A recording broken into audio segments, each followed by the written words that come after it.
Are Clemson and Notre Dame turning the corner? Maybe. Let's talk about Clemson first. Clemson coming off a astonishing victory over North Carolina, uh, Chapel Bill, as most people have been calling it. They coming off a pretty decisive win against them, dominating that game. I think the score was 38, 38-7, 38-10, something like that. They look pretty good. What do you take away from that game? North Carolina just a bad football team. Um, North Carolina's their two wins came against FCS opponents. I'm sorry, one FCS opponent and Charlotte, who is not an FCS opponent. Sorry about that, Charlotte. They're in the American Athletic Conference. Completely forgot about them. But yeah, they came against a not good Charlotte team and then an FCS Richmond team. North Carolina's current wins. Um, Not sure what it is. With first year head coaches in college football, but not necessarily first year head coaches, but more so head coaches when they get to the FBS level of college football. We've seen it with Dion coming from Jackson State to Colorado, struggled his first year, then ended up going 4-8. His next year, he turned it around with 9-3. Kind of the same thing is happening. You get a lot of new guys in, a lot of guys are out. That could be affecting their program as well. Um, so yeah, this North Carolina team is not good. I know the defense is coached by Bill's son. Um, so not sure what's going on in the meeting rooms on both sides of the ball. You're not sure what goes on in the meeting room. We're not sure if maybe Bill's message isn't resonating with the younger group of guys as it does with the older group of guys, which what we've seen in the NFL. Or maybe like we said, he's got a bunch of new guys in trying to figure guys out who's going to be on the team next year. I guess you could maybe they're looking at this as from a building as a trying to see what we got going forward type of season for North Carolina. But we'll talk about North Carolina in another video. Clemson, they're coming out strong. One of the came off a 2-game losing streak, lost against Syracuse, lost against Georgia Tech, and then come out get a win against North Carolina, another division opponent, conference opponent. Now they're back on the road against Boston College, who isn't too good. They're sitting at 1-4 currently. Um, what's it look like for Clemson? At best, 9-3. Their best bet right now. Does that get them into the playoffs? Probably. All depends on how bad the SEC beats up on each other. There's a legit chance Clemson could sneak into the back nine for the college football playoffs. I can legit see Clemson doing it. I can legit see Clemson sneaking in, getting a 12th seed somehow, some way. Um, they always talk about the SEC beating up on each other. I can legit see Clemson winning out. I mean, because you look at their opponents: Boston College, SMU. SMU's a good team. Duke still a good team. They lost to Cal, which that was a good game. I don't know not too many people watched that game, but that Cal game was a very, very good game. It didn't start out good, but it got good. Duke actually won that game. I'm sorry. Duke actually won that game. It was a good game at first, and then that's when they started to put away. I think it was like 14-7 in the first quarter. Duke came out, scored 24 unanswered 24 points. In the second, they outscored Cal by like 21 points. They had scored 24 points in the second quarter. Cal had scored 7 in the second quarter. No score in the third. Duke added on another 14 towards the end of the game to kind of seal it away and make it a 45-21 game. So that's a pretty good Duke team. Um, they have to play them. They got Florida State, who I feel like even though they got beat by Miami, they played Miami pretty close. They played that game pretty close. I know if you watch the game, Miami kind of dominated that entire game up until like the last couple minutes when FSU stormed back to make it a 6-point game. A lot of people are still believing in FSU. I feel like they're gonna get it right. I feel like this is FSU team that could potentially still make the playoffs, could still potentially get into the ACC championship game. Clemson has to play them.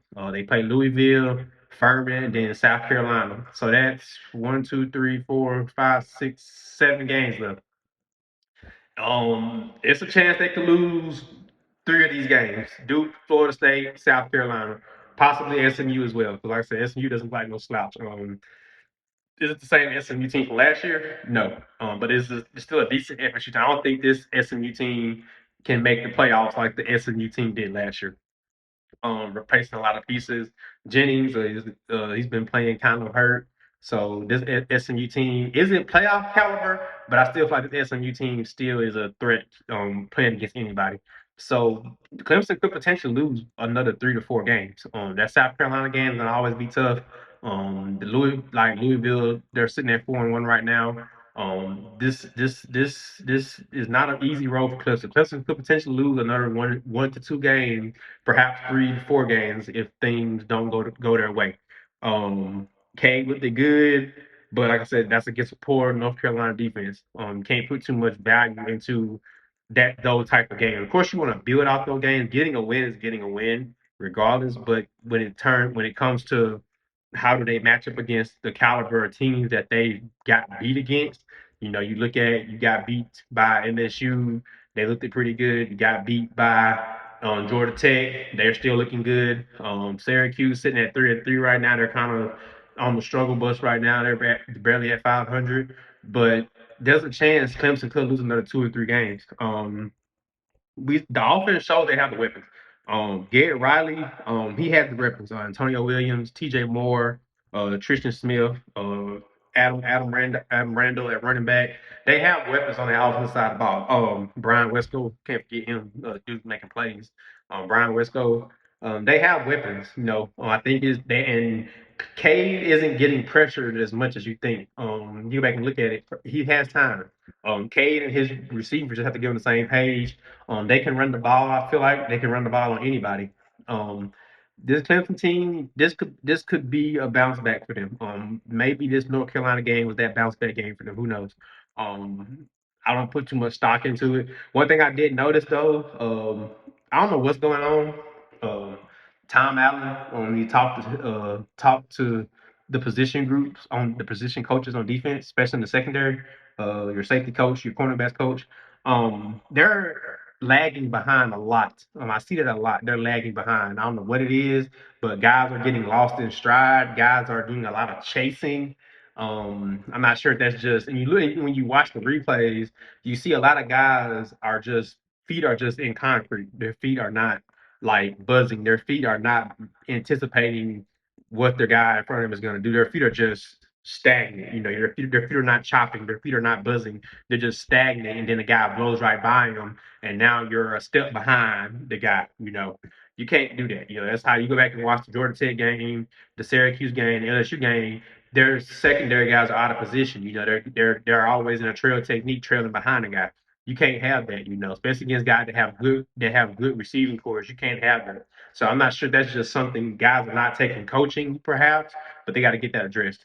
Um, if defense can get things figured, the defensive secondary can get things figured out. I feel like Clemson can finish 9-3. They can run the table, beat the teams that I said, the Duke, the Florida State, the Louisville, the SMU, the South Carolina. They can beat those teams if that secondary can get sound. If that secondary is still doing a lot of chasing, I can see, like I said, they're going to lose games. They're going to lose games against SMU, Duke. They're going to lose those games. So it's going to be on the secondary coach to figure something out, get something figured out, because that is not a recipe for success. You're not going to win a lot of games like that. Um, Moving on to Notre Dame.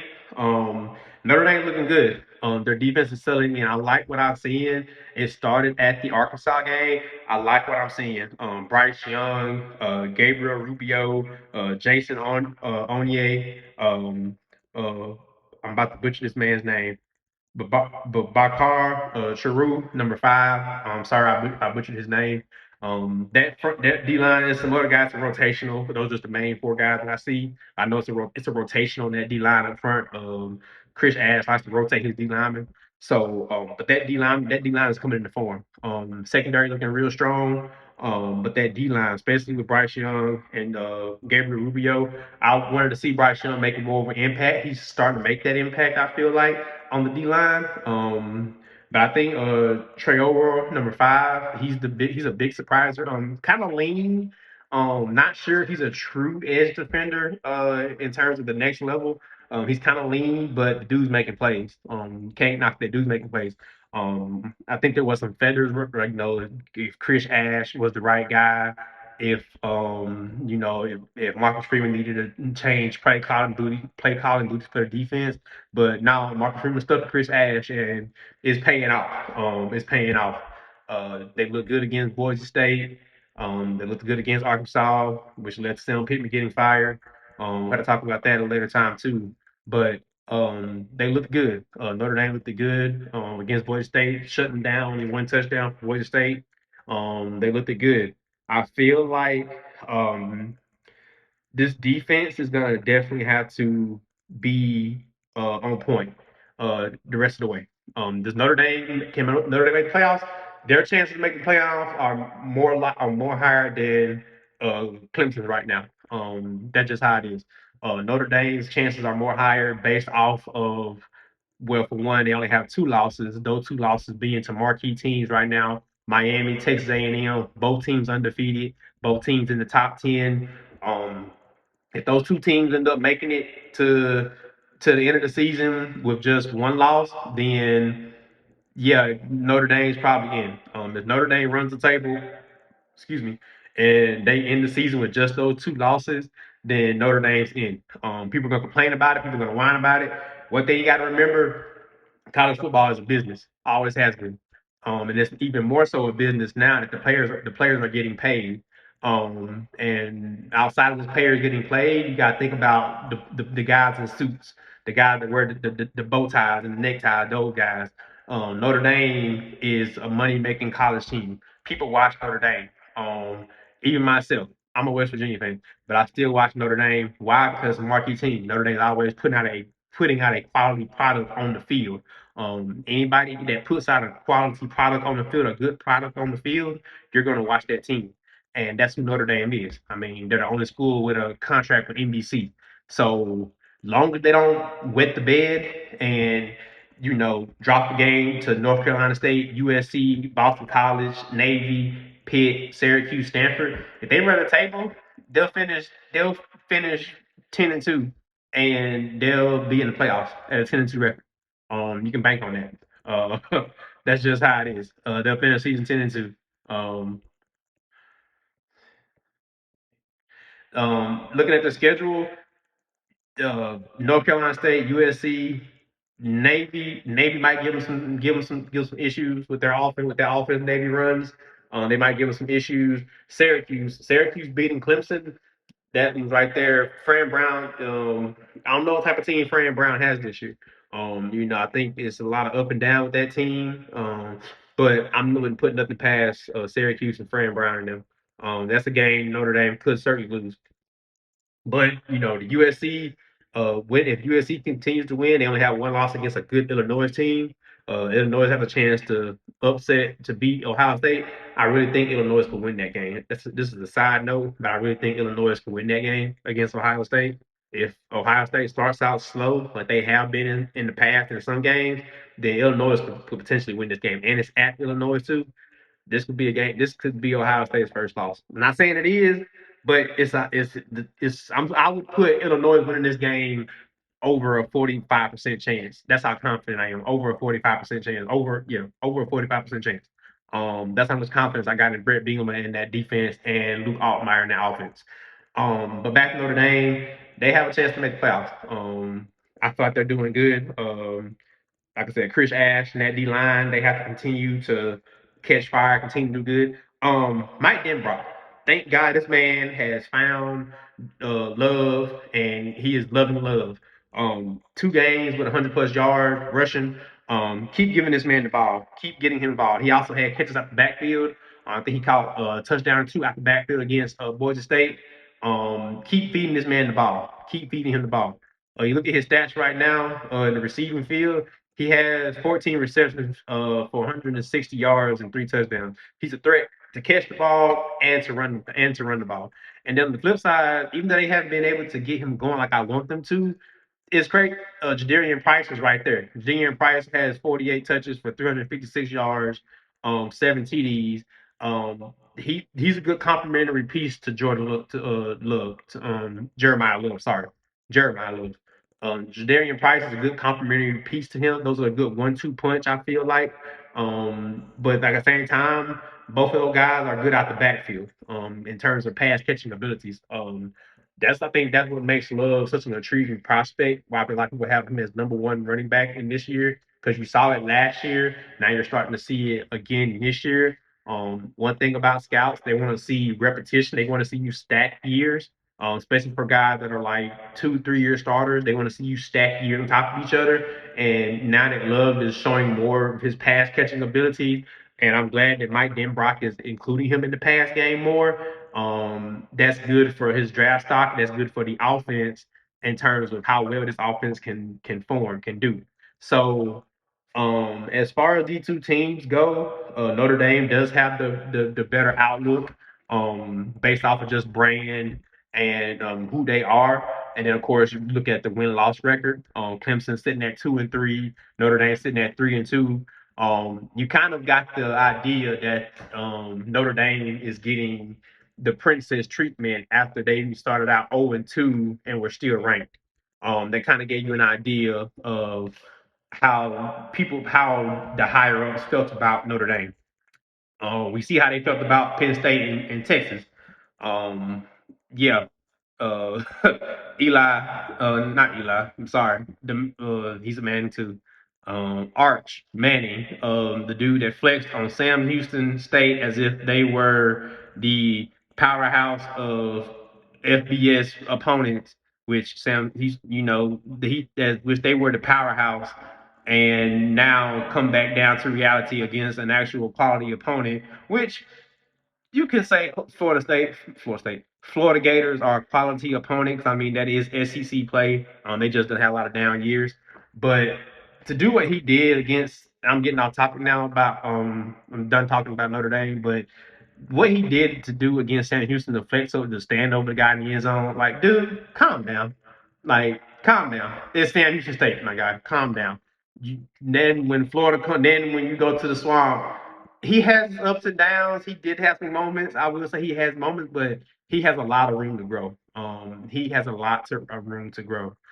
Still too many mistakes. Still making a lot of the same mistakes he made in those three cupcake games: San Jose State, UTEP, Sam Houston State. He's still making some of those same mistakes, and it's showing that he hasn't learned from 'em. To be quite frank with you, uh, I'm kind of glad the AP poll did what they did in de-ranking Penn State and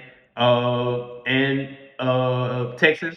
We'll talk about them in a separate video, but long story short, Notre Dame can make the playoffs. Most likely will if they win out. If they win out, Notre Dame's in the playoffs. Point blank, simple.